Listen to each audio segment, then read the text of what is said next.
ini makin naik jumlahnya, makin naik volumenya, karena sebenarnya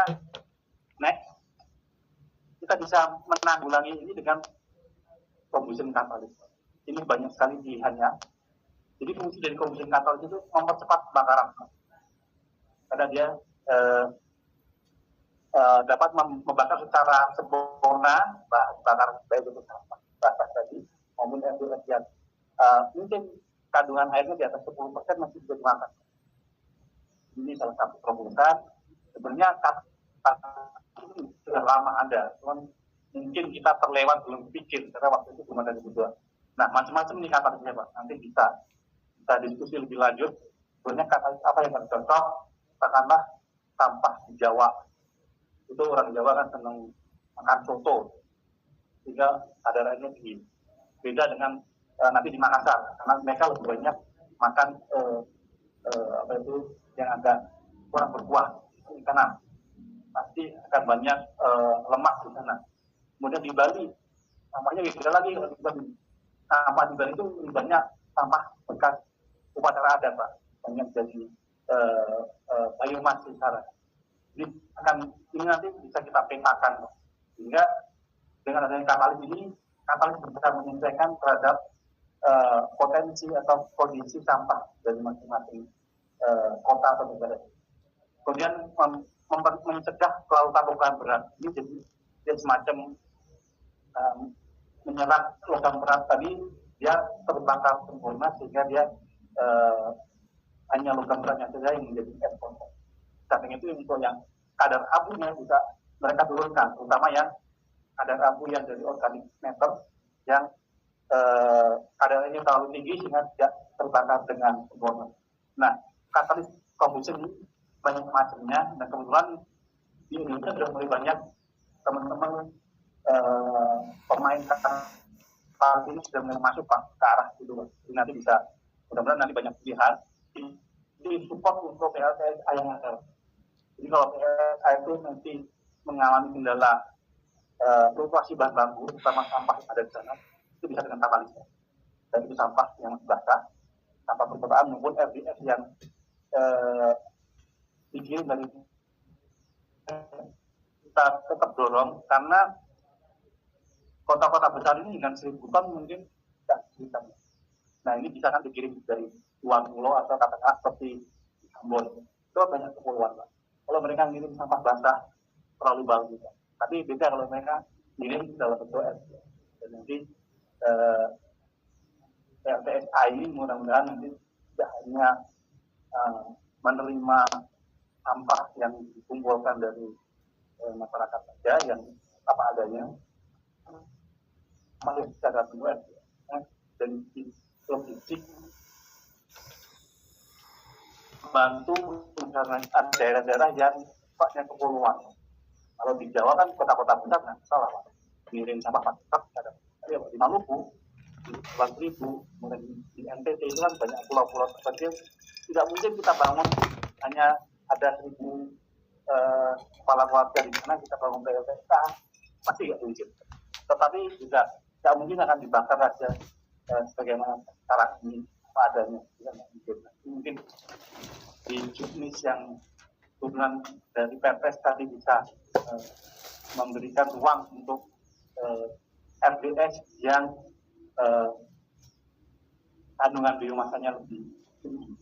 Kemudian bagaimana dengan RDS yang kandungan polimernya lebih tinggi? Next, yang terakhir, ini kita bisa jadikan sebagai chemical recycling.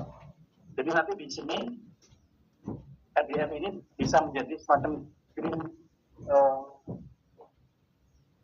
green napsa, Pak, sebagai bahan baku, Pak. Jadi nanti dipilah di sini RDF, kemudian nanti digiling lagi, kemudian diekstrusi, kemudian diperiodis tahap pertama, kemudian diolah lagi di condenser, bahwa akan menggunakan heavy oil, kemudian dimurnikan lagi akan menjadikan light oil. Nah, ini yang jadi nanti bahan baku di api. Kalau ada kirim polimer enggak? Karena ini ada sebagai nafta, Pak. Harganya masih lebih mahal, Pak. Tapi mudah-mudahan nanti kalau dengan kapasitas yang banyak, harga akan mengikuti dari ekonomian tadi. Dan ini kapasitasnya bisa dari 500 kilo sampai ke 5 ton per jam. Ini sudah ada, Pak. Sudah ada, dan umumnya masih mahal, sekarang sudah mulai agak masuk ke skala ekonomian. Nanti kalau pengen diskusi ini lebih dalam, bisa kita diskusi lebih lanjut. Dan pilihannya, kalau ini sebagai bahan baku, tetapi harganya juga belum masuk, bisa aja nanti cuma sampai di bahan bakar. Nanti tergantung dari situasi dan kondisi di mana daerah itu akan menerapkan aplikasi. Next. Nah, inilah kira-kira chemical recycling itu juga sebenarnya sama aja dengan carbon recycling. Jadi dia akan menghasilkan emisi yang lebih rendah daripada dibakar. Tapi ini cocoknya adalah di kota-kota besar, Pak, yang mempunyai sampah-sampah polimer, atau di daerah-daerah tujuan wisata Jogja, Bali, Surabaya, kota-kota itu ini mungkin bisa cocok. Dan chemical recycling untuk menjadikan secondary stock tadi. Ini nanti kita bisa diskusi lebih lanjut bagaimana kelebihan dan kekurangan investasinya. Next, kira-kira inilah kira-kira bentuk mesinnya, Mas. Jadi dia sudah continuous proses. Jadi bisa 24 jam non-stop. Bahkan energi yang dibutuhkan itu bisa menggunakan hasil dari gas yang dihasilkan pada saat dia proses pirolisis tadi terjadi. Sehingga dari sisi keekonomian ini sudah lebih murah daripada beberapa tahun yang lalu.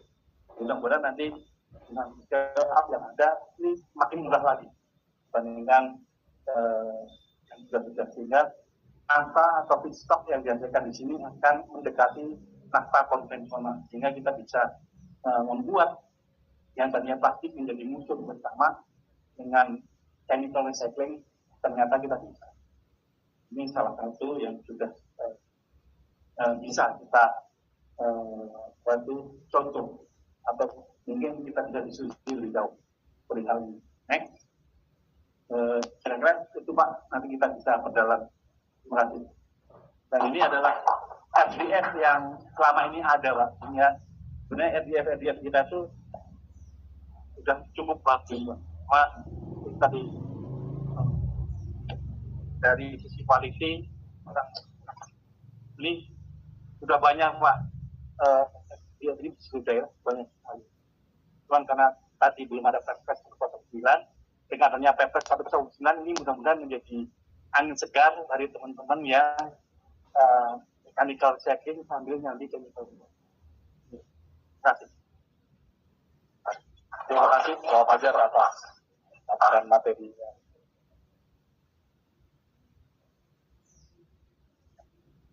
Kita berikan tepuk tangan sekali lagi untuk Bapak Fajar atas materinya yang sangat insightful. Baik, untuk selanjutnya akan kami perkenalkan bicara kedua kita, Bapak Idam Mahatma, Direktur Ekonomi dan Partnership Senior Spesialis dari PT Chandra Asri Pasifik. Beliau menempuh pendidikan S1 ini belum melanjutkan studinya University College London di Inggris dengan fokus pada material for energy. Chandra Asri, beliau memimpin berbagai inisiatif sirkular,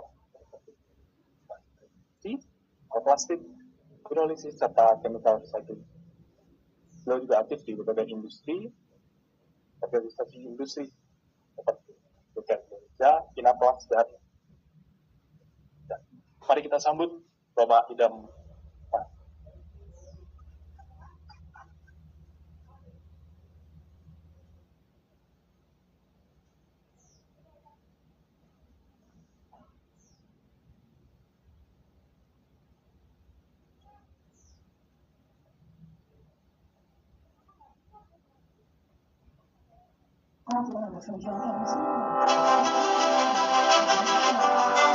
Pada 2021,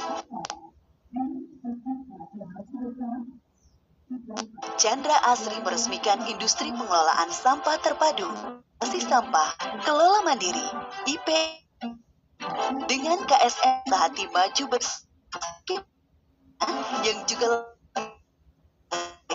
fasilitas ini menjadi salah satu upaya Chandra Asri untuk membantu pemerintah Indonesia mengurangi penumpukan sampah di TPA dan sampah terbuang ke laut hingga 70% pada 2025 melalui konsep end-to-end plastic waste management yang berbasis ekonomi sirkular yang juga sejalan dengan Peraturan Wali Kota Cilegon Nomor 30 Tahun 2019 tentang kebijakan dan strategi Kota Cilegon dalam pengelolaan sampah rumah tangga dan sampah sejenis sampah rumah tangga.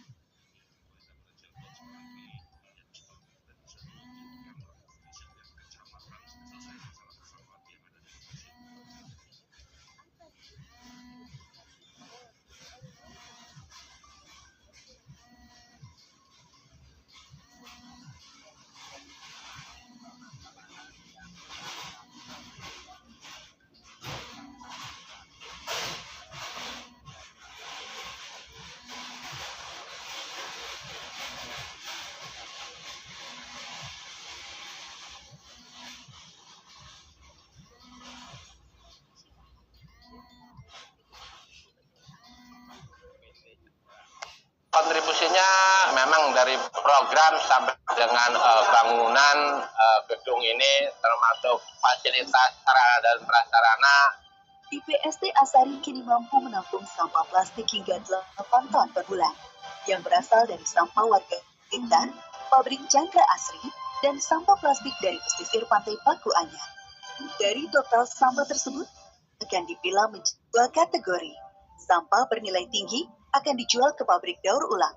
Sampah plastik bernilai rendah akan diproses melalui sistem pirolisis menjadi BBM+. Prosesnya itu ya duduk tangga, kita pilah jenis sampah plastik masih ada nilainya untuk sampah daur ulang yang tidak Teflon, kita pilah dan kita cacah menggunakan mesin cacah. Setelah itu barulah kita masukkan ke alat yang namanya pirolisator, ditabung reaktor dengan kapasitas kurang lebih 100 kg.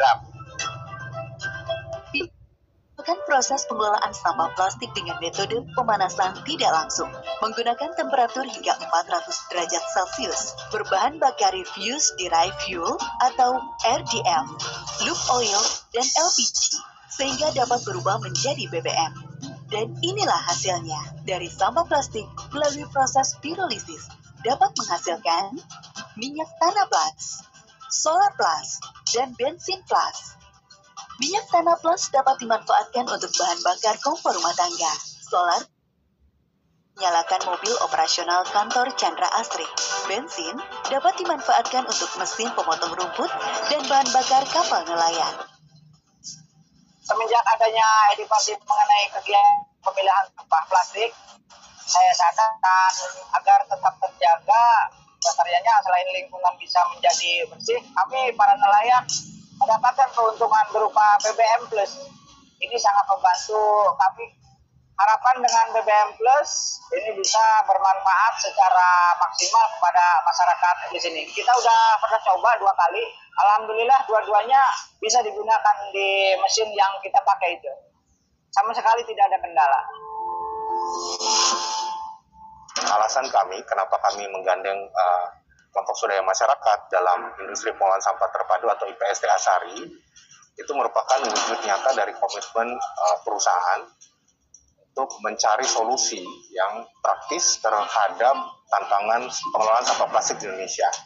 Ini merupakan salah satu bagian dari sirkular ekonomi sampah yang dari masyarakat diproses, baik itu menjadi bahan baku daur ulang yang bisa kembali lagi digunakan menjadi produk-produk bernilai tinggi lainnya seperti bahan bakar BBM+, kemudian refuse derived fuel atau RDF.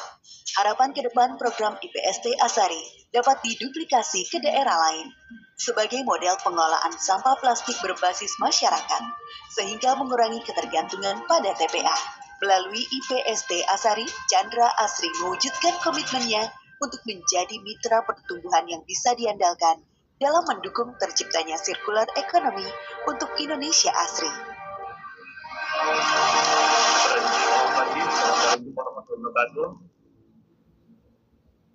Dan terima kita semua, Bapak Ibu, sebelum kami memaparkan sharing visi aja dari kami. Saya pribadi bidang sirkular ekonomi partnership Chandra Asri Group, Bapak dan Ibu, Pak Ali, Pak Roy, dan hadirin sekalian akan mengenai apa sih yang dilakukan industri to support pyrolysis sebagai bagian dari solusi persampahan. Next. Sebelumnya kami coba kenalan dulu mengenai Chandra Asri Group. So Chandra Asri not about chemical company only, kami juga sudah mulai masuk ke ranah energi maupun infrastruktur. Jadi yang di sini misalnya ethylene, propylene, butadiene sampai PE maupun PP. Kami juga aktif di bagian energi maupun infrastruktur, utamanya kepada energi listrik melalui posisi ACE, transportasi, dan juga kebutuhan dan juga logistik. Ini bisnis kami sedang turun, sehingga memang satu aspek yang dibutuhkan adalah sustainability. So that's why circular economy dan sustainability menjadi fokus utama kami. Nah, ketika kita bicara mengenai bisnis proses dari Chandra Asri, memang kami mulai dari naphtha cracker, Bapak dan Ibu. Jadi naphtha cracker adalah awal mulanya adalah kita punya crude oil, kemudian di proses refinery, one of the fraction adalah naphtha. Naphtha akan diproses di crack ataupun zaman perengkahan untuk menjadi monomer. Monomernya apa aja? Misalnya ethylene, propylene. Ethylene dan propylene dipolimerisasi PP maupun PP. Sangat paham daripada saya terkait dengan polimer. Nah, idenya adalah ketika Anda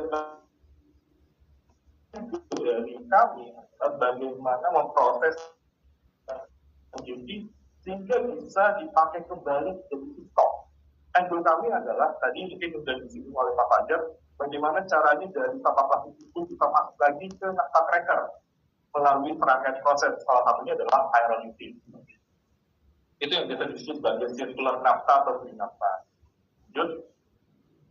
Ketika kita bicara mengenai pyrolysis di sisi industri, mungkin pada FGD kali ini cukup lengkap. Ada dari asosiasi dalam kelas, kemudian ada dari industri, bagaimana kami coba implement apa yang terjadi dengan pyrolysis. Ini nanti akan dilengkapi oleh SDM atau selaku regulator terkait dengan pyrolysis. Pyrolysis secara etimologi pyro panas, lysis artinya perengkahan, susah. Jadi ini memang secara konsep pyrolysis bukan membakar sampah plastik, tapi bagaimana memanaskan sehingga terjadi perengkahan rantai karbon. Jadi kalau kita ngomongin soal polimer, PP maupun PP adalah serangkaian atau rantai karbon yang panjang dengan temperatur ataupun suhu tertentu, di mana ada perengkahan dan perengkahan itu yang jadi pyrolysis. Kalau sini yang tadi di foto atau di buku itu diterangkan mengenai konsep terkait dengan end-to-end waste management yang melibatkan teknologi. Teknologi yang kami gunakan adalah pyrolysis. Pyrolysis sendiri adalah kami mengembangkan dengan local partner. Jadi kalau ditanya berapa PKD-nya 100%, karena itu memang 100% buatan Indonesia. Kapasitasnya sebenarnya tidak besar, hanya 100 kg per hari, tetapi ada per batch, karena di batch. Tapi ke depan di 2026 kami akan triple capacity dan 300 kg per batch. Dan konsepnya barangkali bisa next. Konsepnya seperti ini Bapak dan Ibu. Kami membentuk satu ekosistem pengelolaan sampah di Cilegon. Karena pabrik kami Chandra Asri ada di Cilegon dan lebih. Kami coba kumpulkan di mana kolaborasi KSR, dari masyarakat untuk mengintervensi satu wilayah di mana semua sampah plastik yang akan tersortasi atau tersortir bentuk di luar sana, sehingga kami bisa mendapatkan stok dari sana. Stok tersebut nantinya akan diolah oleh BHPN tadi dikelompokkan menjadi 3 kategori. Yang pertama adalah high value plastik, mana plastik yang masih bisa dijual dan memiliki value. Nah, itu nanti akan diproses oleh teman-teman recycling, teman-teman recycler. Tadi mungkin ada tips dari Aditi, ini yang pertama. Kemudian yang kedua adalah low value plastik, semacam plastik yang tidak memiliki nilai lagi. Misalnya Pak Kresek, Kresek, misalnya HDPE, kemudian PP, plastik, nilai di Lembang Bali.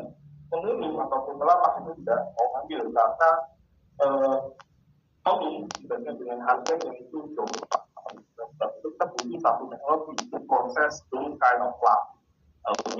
Jadi yang kami kembangkan plastik yang kita sebut sebagai plastik. Nah, tentunya itu dihasilkan menjadi KDM. Sekarang pun di BSD sudah menggunakan KDM sebagai bahan bakar untuk proses. Konsepnya sederhana Bapak dan Ibu, prosesnya. Jadi kami punya satu reaktor, temperatur operasinya up to 400 degree untuk non-catalytic proses. Jadi kita tidak menggunakan katalis dalam proses pyrolysis itu. Memang sebenarnya kita dari sampah PP maupun IF itu langsung dimasukkan ke dalam pirolisator tersebut, tapi secara ilmuwan barangkali kita perlu proses pencacahan terus. Kenapa dicacah? Untuk memperluas luas permukaan sehingga ketika dipanaskan itu bisa lebih cepat prosesnya. Nah, kami coba proses pemanasan di reaktor 350 mm. Kemudian kita memproduksi 3 macam produk. Yang pertama adalah kerosin atau panas, kemudian bensin atau gasolin, yang terakhir adalah diesel oil atau solar.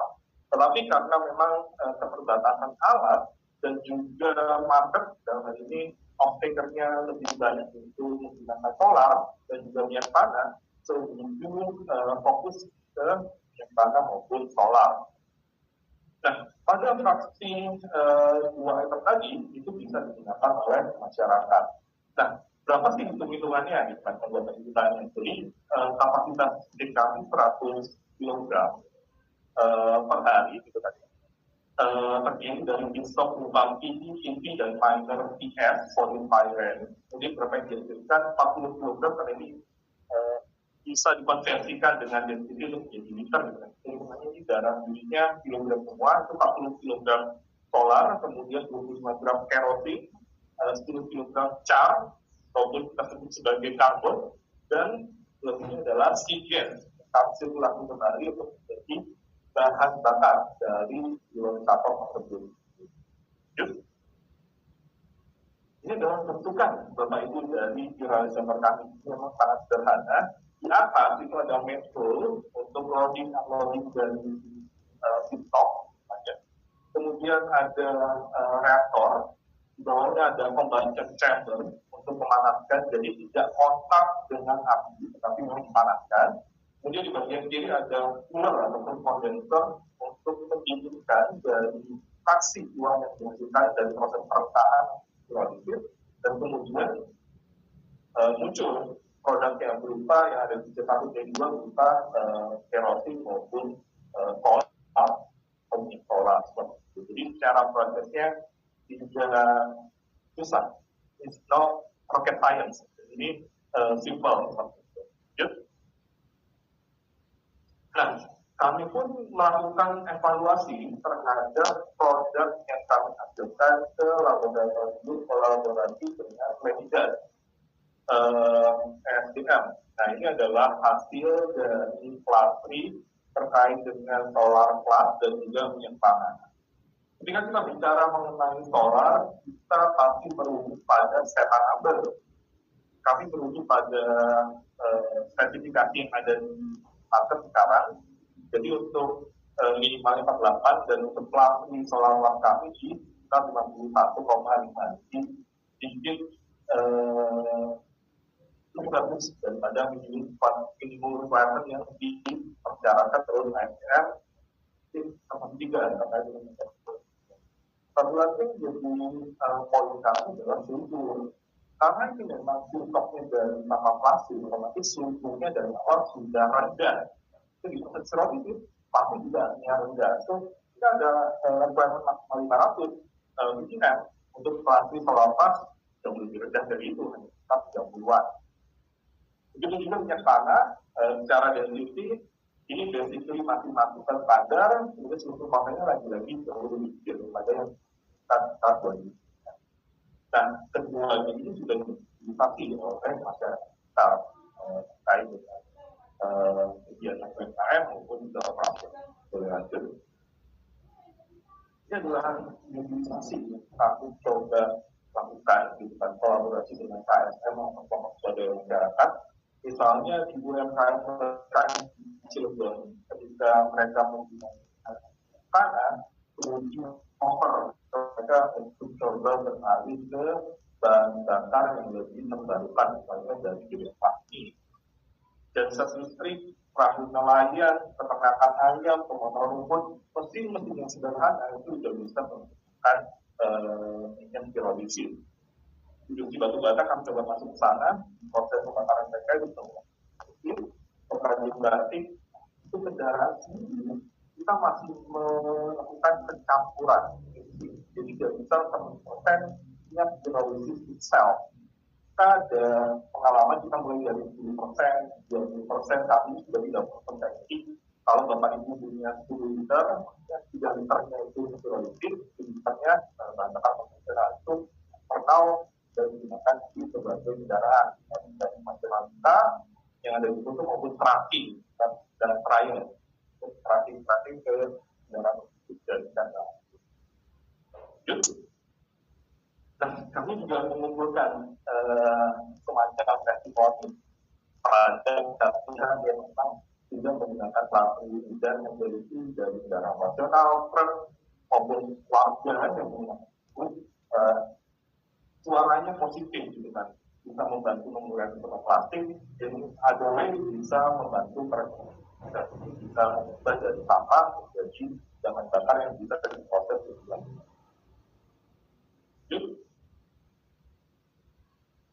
Nah, ketika kita bicara mengenai pirolisis, tentu ada challenge dan juga ada solusi yang diharapkan. Ketika bicara pirolisis itu, kalau saat ini sudah banyak, tetapi masih proses pengembangan. Kita sudah berbicara dengan banyak vendor, analis itu macam-macam, dari teori sampai yang sangat spesifik, gitu kan. Bisa juga bisa memaksimalkan produksi, atau juga menspesifikasikan produk mana yang akan dituju. Misalnya, ada satu katalis, kita ingin solarnya lebih banyak, biasanya gitu kan. Kita menggunakan katalis. Ketika kita pengen moodnya lebih banyak, katakanlah sekarang ini kita di 65-70%, maunya 90%, sudah katalis. Jadi, katalis dan teknologi itu sekarang sedang berkembang terkait dengan teknologi. Tetapi, yang perlu kita tekankan juga adalah terkait dengan sistem pengolahan sampah. Jadi, ketika bicara mengenai logistik, ada 3 aspek. Pertama adalah feedstock, bahan bakunya. Bahan bakunya tidak bisa sampah kritis, tetapi harus sudah terpilah. EP maupun IS. Sementara kalau kita buka di TPA misalnya, ada PET sebagian gitu kan, ada nasi soto, segala macam, itu yang jadi proses kan. Dan ketika melakukan sortasi, melakukan pemilahan, it generate cost. Nah, itu jadi poin penting. Banyak pabrikan pyrolysis di Eropa maupun mungkin sampah di sana sudah ready untuk pirolisator. Nah, ini tantangan bareng-bareng.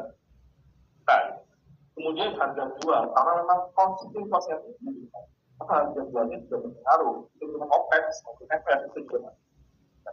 seperti itu. Nah, mungkin kami juga mengharapkan solusi gitu kan ya, untuk pirolisis ini, karena kita juga ke depan pengennya bisa jauh lebih dari cara, sehingga manfaat yang diberikan terhadap lingkungan, terhadap ekonomi lokal itu bisa menjadi lebih bagus. Regulasi dan juga standar dari Kementerian SDM, kalau kami baca itu sudah tangani 10 Oktober ya Pak. 11 hari yang lalu, revisi dari Perpres 35/2018 dalam arti 109/2025 jauh lebih straightforward. Kemudian aspeknya tidak hanya WUI, tetapi di bab 4, di pasal 28 itu fokus kepada terbarukan. Ada 5 poin di sana kalau dibuka lebih lanjut seperti itu. Nah, kami mengapresiasi, tetapi tadi sebelum acara saya sempat oleh Pak Roy ini, Pak, peraturan turunannya seperti apa? Gitu kan. KPI-nya sudah ada, tapi prosesnya seperti apa?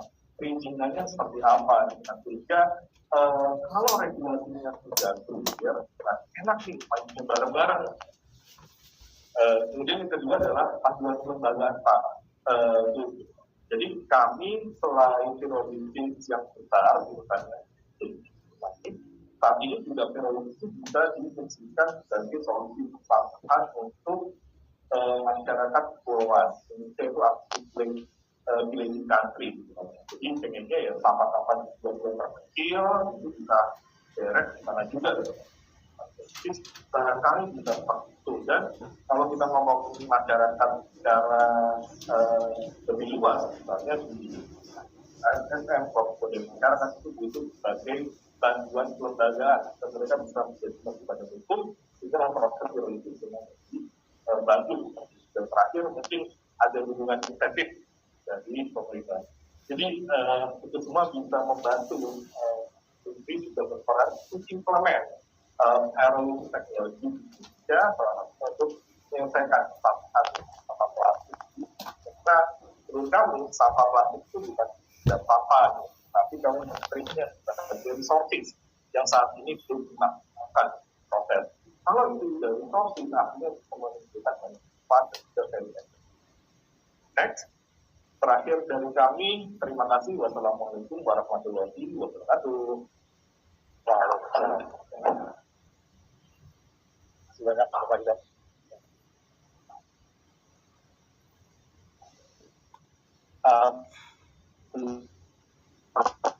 Luar biasa.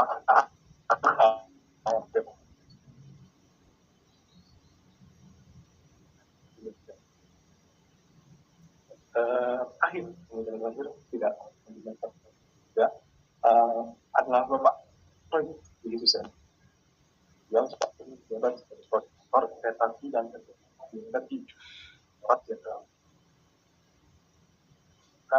Kan semua energi sejak tahun 2003 beliau akhir yang berprogram energi. Tapi bioenergi serta pengembangan investasi. Yang juga jabat sebagai wakil dalam masyarakat energi ya serta anggota aktif dan bioenergi sesi 2 dari 2 dekade dalam perencanaan investasi dan kolaborasi lintas sektor berdasarkan beliau ini menjadi sektor figur penting dalam memperkuat sinergi antara nasional dan inisiatif. Mari kita sambut dengan Bapak Presiden.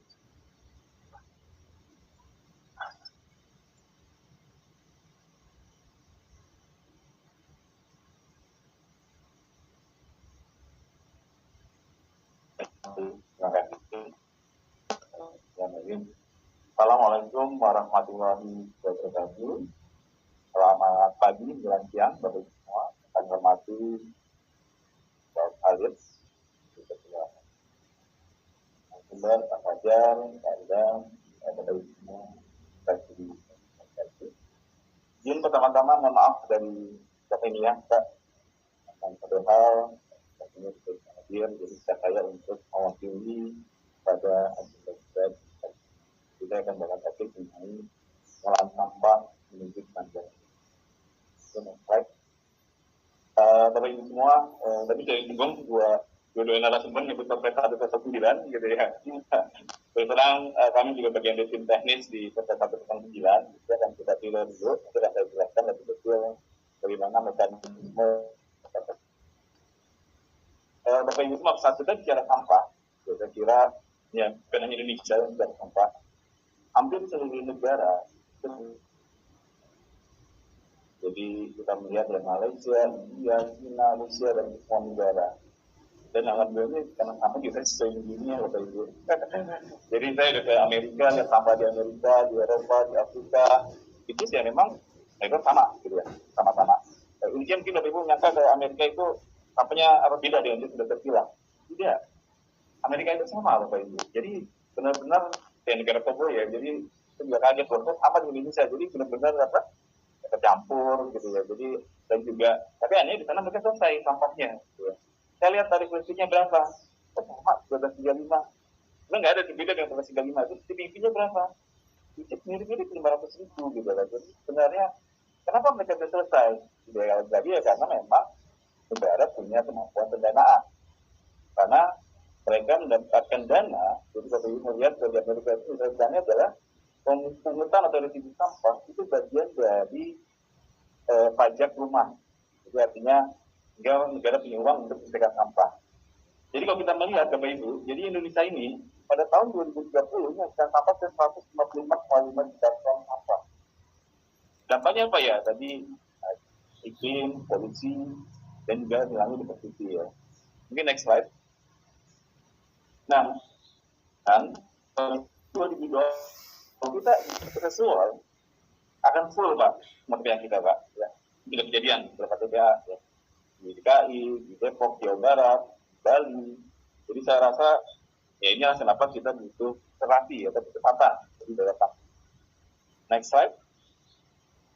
Nah ini kondisi saat ini, Bapak Ibu saya ngambil data dari SITSN di tahun 2024. Ya. Jadi kita melihat sampah secara nasional 34,2 juta ton. Ini data SITSN. Yang sudah dikelola berapa? Itu baru sekitar 59,75 atau kurang dari 60%. Kan kita melibat ke Undang-Undang Sampah.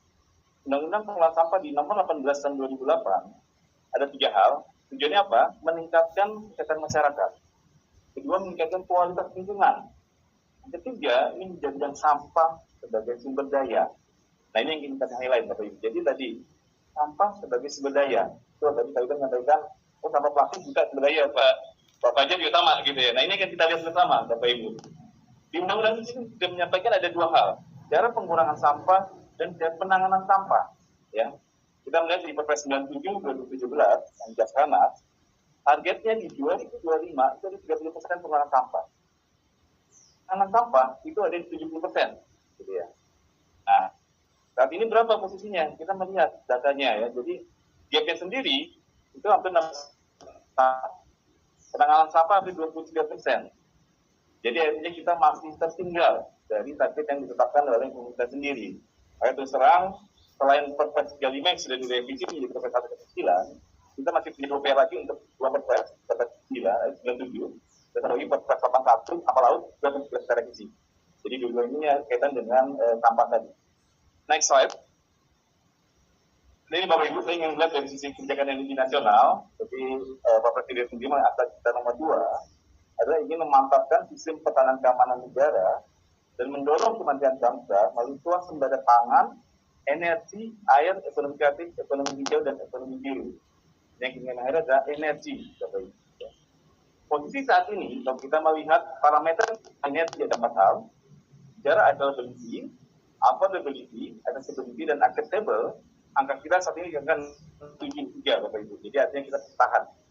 Memang belum masuk ke sangat tahan, tapi saya kira pemerintah sangat komit dengan para stakeholder untuk kita menuju ke sangat tahan. Kemudian juga kaitan dengan komitmen penggunaan energi 3K, kita punya target tentunya kita melakukan triple untuk penggunaan dari renewable energy.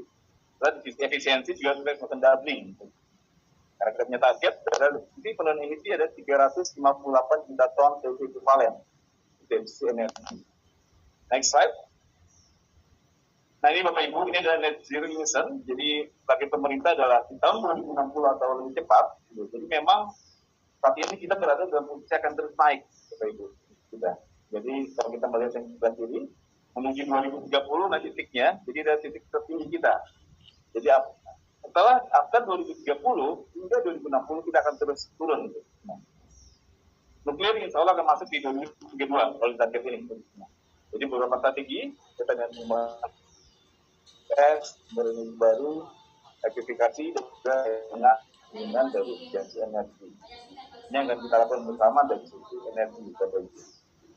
Next slide. Nah, sebelum masuk ke PES 1.9 kita masuk ke PES 40. PP 40 tahun 2025 ini naik ke kebijakan energi nasional. Ini pun sama, baru juga Bapak Ibu. Ini belum ada teguran posisinya. Saya akan melihat di pasal 16, bicara pemanfaatan sumber daya energi nasional. Kita akan lihat tentang di poin G, bahwa pemanfaatan sumber energi terbarukan dari jenis biomasa dan sampah diarahkan untuk menggantikan sebagian batubara pada pengalihan dan memproduksi biogas untuk transportasi dan industri. Ya. Jadi artinya pemerintah juga sudah sangat melihat bahwa sampah ini adalah tadi bagian dari sumber daya yang memang bisa menggantikan energi fosil. Itu yang akan ke depannya. Next. Nah ini Bapak Ibu, kalau kita bicara target bauran EDP, jadi kan yang lama atau kebijakan yang lama, kita memang menargetkan 23% terjadi di 2025. Tapi kenyataannya memang sangat berat. Jadi untuk semester 1 tahun ini di 2025 kita mencatat kita baru 16%, Bapak Ibu. Makanya kenapa tadi kita sampaikan adanya signifikan dengan PP 40 ini. Jadi target 23% ini adalah target high di 2030. Jadi ada terjadi penciptaan target posisinya, sehingga harapan kita nanti ya tadi di 2030 ada maksimum angka yang bisa dicapai untuk bauran dari renewable energy kita. Next slide. Nah, bicara pemanfaatan dari energi terbarukan, Bapak Ibu, jadi secara kapasitas atau potensi saat ini di angka hampir 3.700 gigawatt, dan yang baru digunakan baru 15,2 gigawatt. Ya. Jadi artinya baru 0,4% yang terpakai. Artinya apa? Artinya kita punya ruang dan peluang yang sangat besar. Kita punya surya, angin, air, dan bioenergi. Jadi secara manfaatnya Bapak Ibu, sampai pakai di bioenergi. Ya. Next slide. Nah ini kaitan juga dengan ketahanan energi, Bapak Ibu. Jadi kita juga melihat bagaimana produksi minyak kita, posisinya. Bahwa memang kalau konsumsi saat ini, sekarang sekitar 1,6 juta barrel oil per day, posisinya. Sementara produksi kita memang di sana mulai naik, ini masih di angka 600 ribuan. Jadi artinya kita masih punya kebutuhan impor hampir 1 juta barrel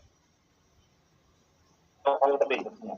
Nah, bagaimana strategi pemerintah untuk energi? Tentunya tadi kita terus berupaya dengan migas untuk peningkatan lifting dan infrastruktur gas sendiri, juga peningkatan pasokan listrik sebagai energi terbaru, dan juga kita mendorong bagaimana kami menggunakan B40.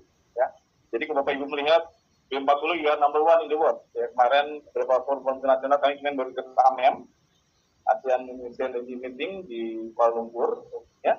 Jadi di situ pun juga banyak negara ASEAN itu masih banyak belajar ke Indonesia, Malaysia masih G10, ya. Thailand mungkin juga datang dengan etanolnya.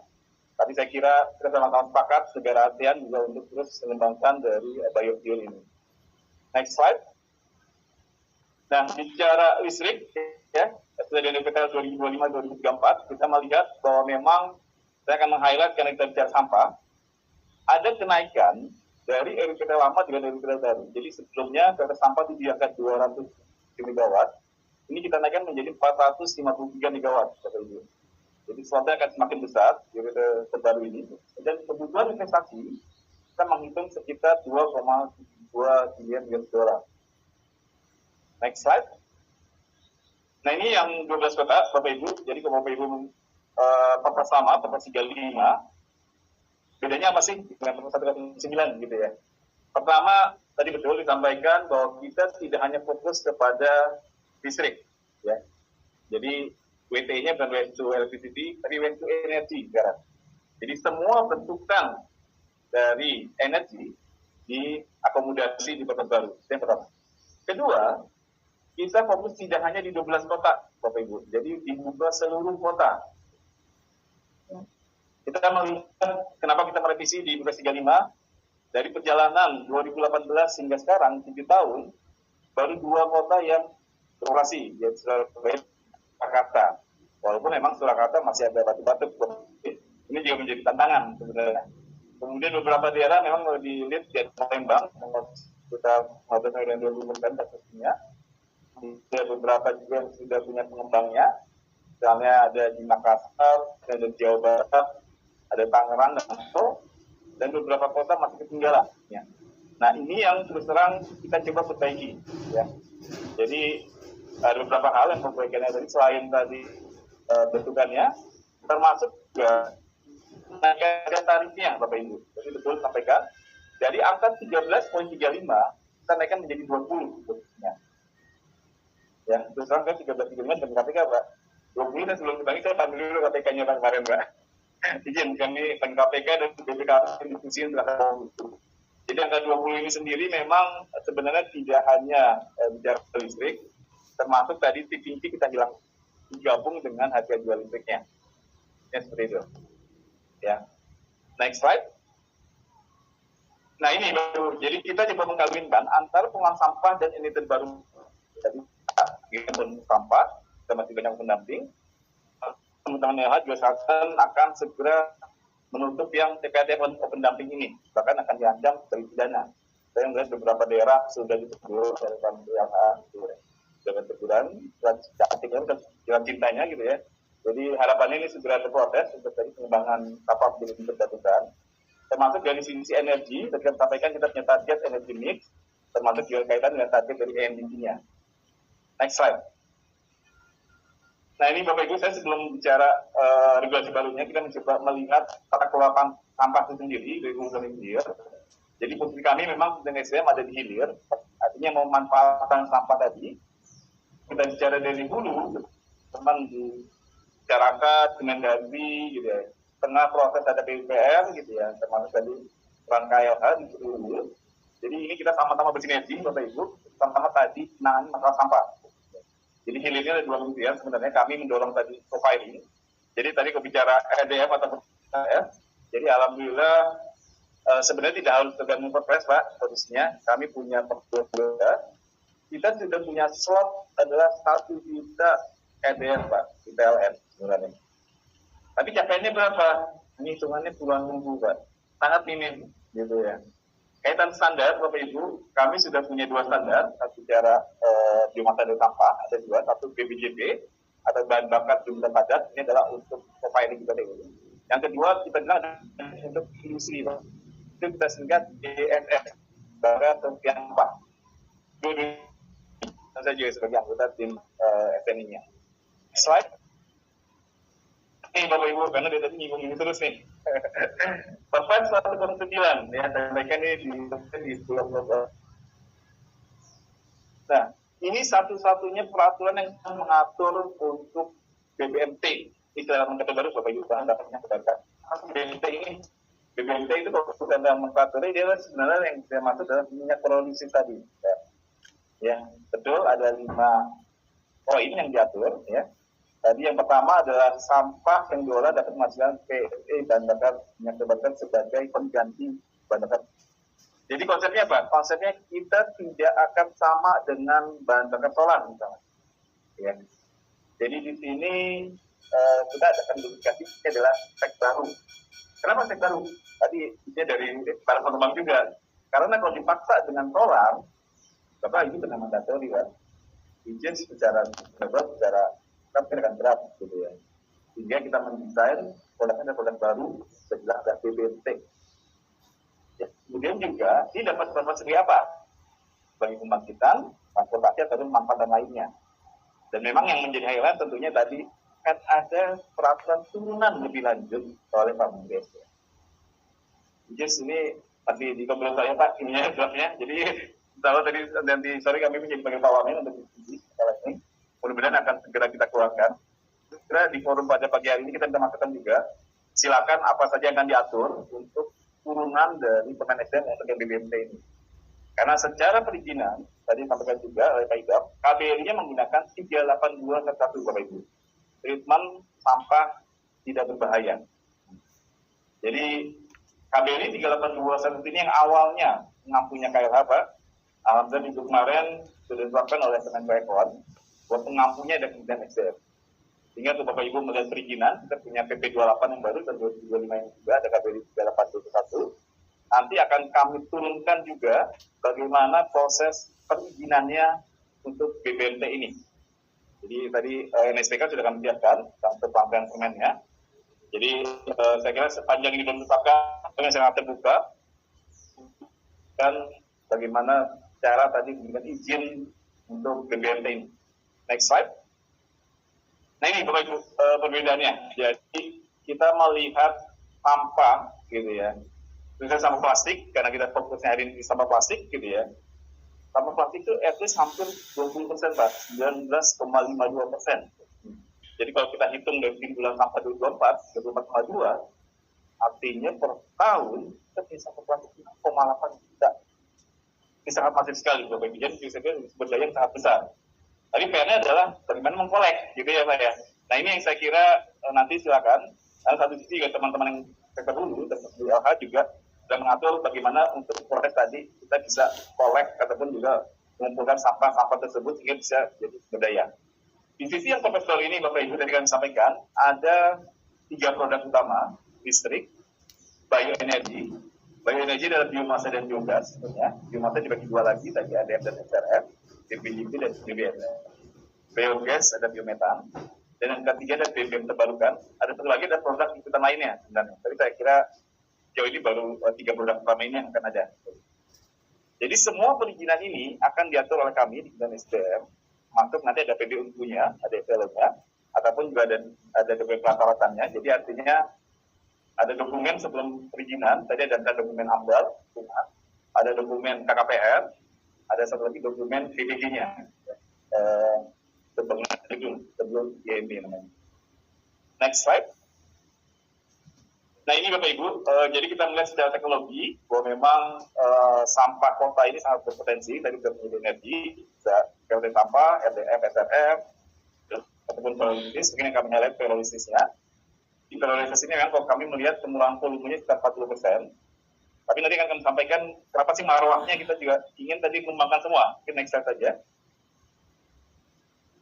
Nah ini Bapak Ibu. Jadi ada permintaan dari teman-teman Surabaya.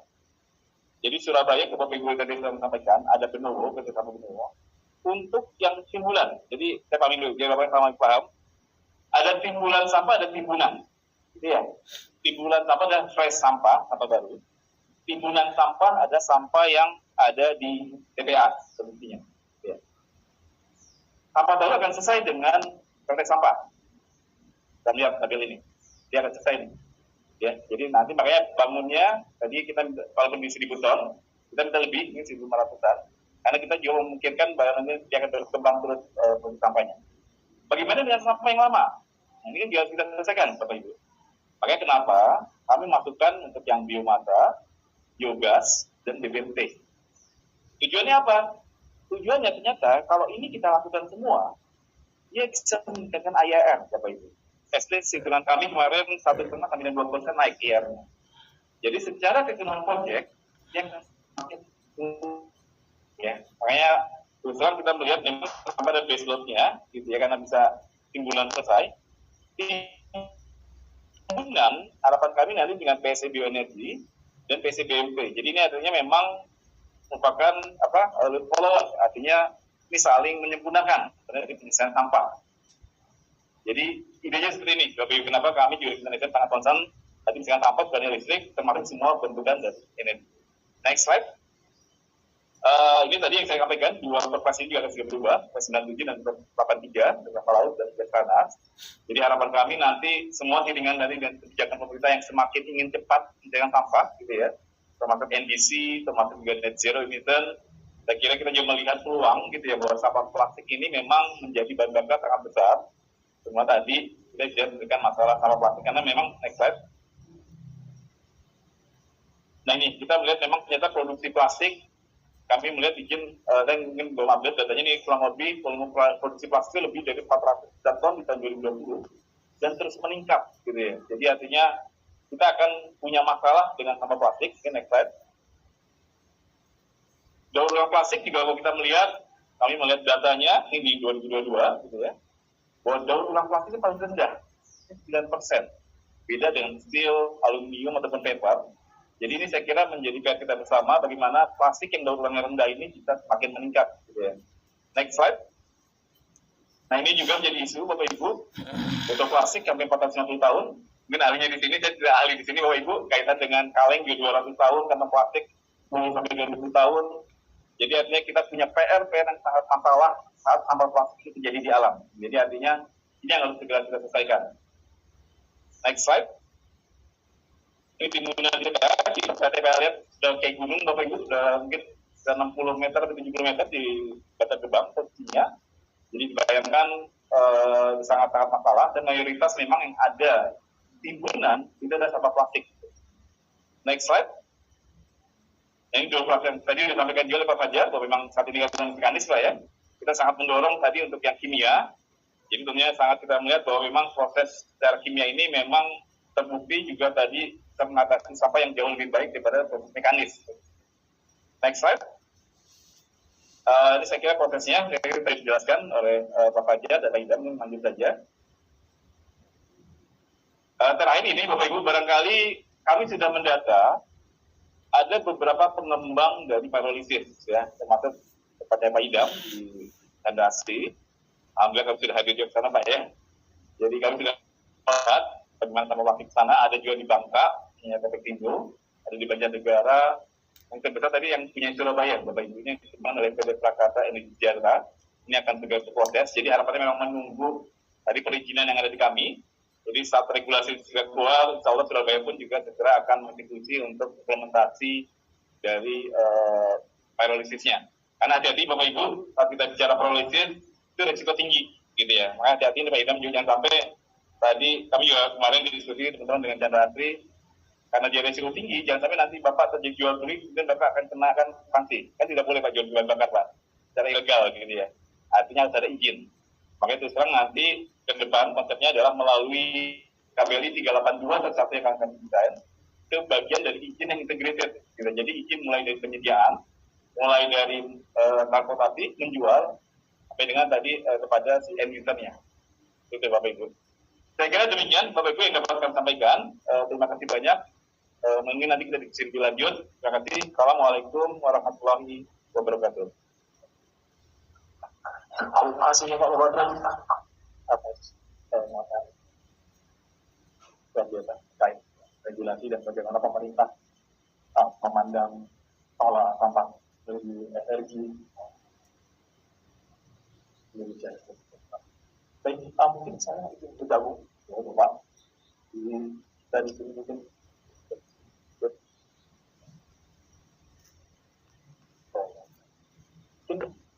saya ingin mulai dari Bapak dulu tadi kan terkait bagaimana pemanfaatan dan di mana dari pandangan Bapak sendiri ini bagaimana kira-kira ke depannya baik dari chemical recycling terutama pyrolysis itu sendiri kan itu satu dari seperti itu. Ya, terima kasih. Kalau chemical recycling memang ini hal baru, tapi sebenarnya sudah lama ada di ini.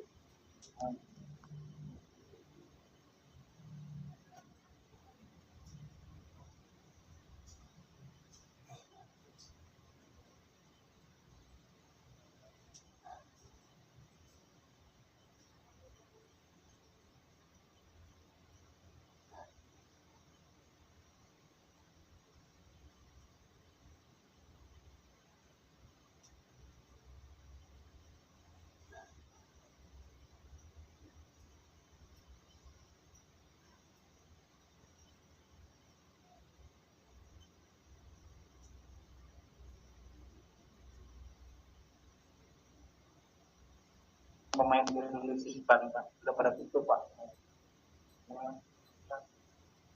oleh APH pada saat jual beli dan ternyata juga ada satu lagi pada saat produksinya itu ada regulasi tersendiri.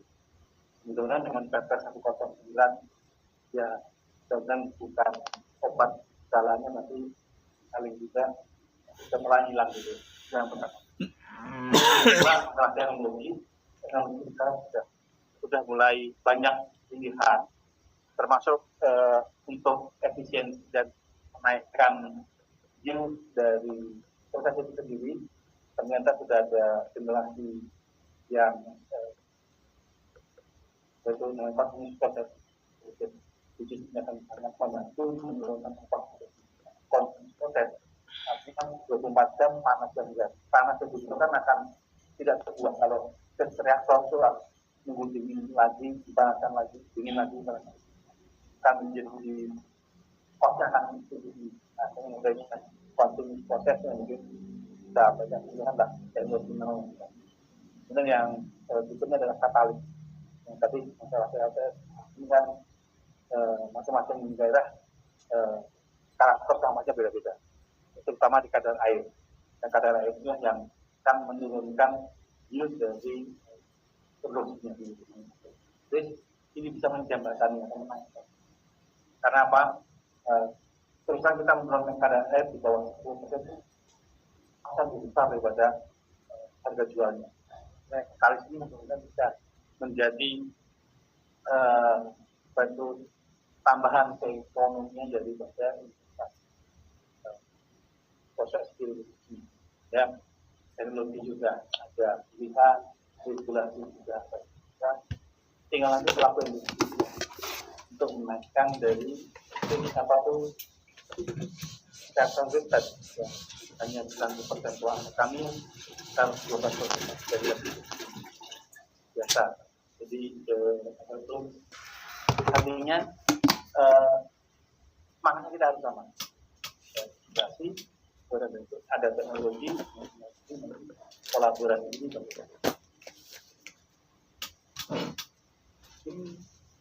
untuk menyambung juga dengan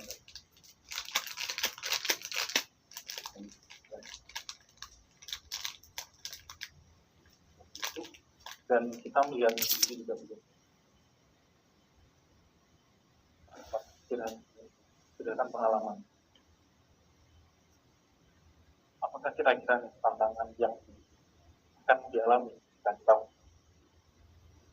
Eskalasi viralisasi ini.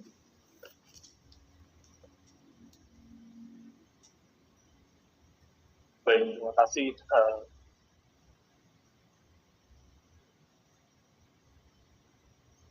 Baik, terima kasih Mas Hanif atas pertanyaan. Kami sendiri di Chandra memulai priorisator ataupun proyek prioritas skala masyarakat itu di 2020-2021. Artinya sambil